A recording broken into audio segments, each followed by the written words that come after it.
بسم اللہ الرحمن الرحیم۔ میں ہوں ABBAS زارش اور آپ دیکھ رہے ہیں AZHAR TV۔ ناظرین، لادی گینگ کے گینگسٹر کی طرف سے بہت بڑا ایک ویڈیو لنک کے ذریعے ایک بیان جاری ہوا ہے، اس بیان کے بارے میں آپ کو بتاتے ہیں۔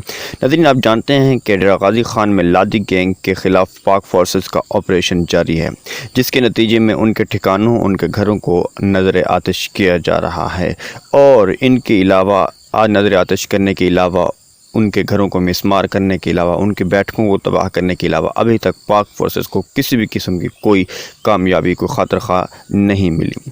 ناظرین، آپ کو پتہ ہے کہ اس حوالے سے لادی گینگ کی طرف سے ایک ویڈیو بھی آئی، جس میں انہوں نے کل ایک کھلے نازیبا الفاظ میں انہوں نے رینجرز کو دھمکی دے ڈالی۔ ایک چیلنج کرتے انہوں نے کہا کہ ہمارے گھروں اور ہمارے ٹھکانوں کو مسمار کرنے کے علاوہ آپ ہمارا کر ہی کیا سکتے ہیں۔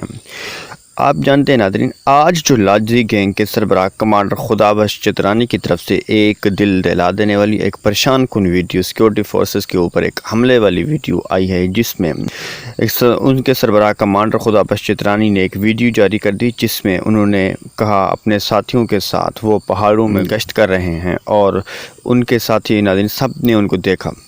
ناظرین، اب بات یہ ہے کہ ایک چھوٹے سے گینگ کے لیے اتنی بڑی فورسز لگی ہوئی ہیں اور ابھی تک ان کو پکڑا نہیں جا رہا، وہ کھلے عام پھر رہے ہیں اور ویڈیوز بھی شیئر کر رہے ہیں، تو کیا ابھی تک ان کو نہیں پکڑا گیا؟ تو یہ کیا سیکورٹی فورسز کے لیے کوئی سوالیہ نشان نہیں ہے؟ ہمارے لیے، ہمارے سیکورٹی اداروں کے لیے سوالیہ نشان بنتا جا رہا ہے کہ آخر اتنا چھوٹا سا گینگ پکڑا کیوں نہیں جا رہا؟ ناظرین، آپ بھی اپنی رائے کا اظہار کمنٹ سیکشن میں ضرور کر دیجیے گا کہ اب اس کے بارے میں کیا لائحہ عمل ہونا چاہیے۔ اگلی ویڈیو تک ملتے ہیں، اللہ نگہبان۔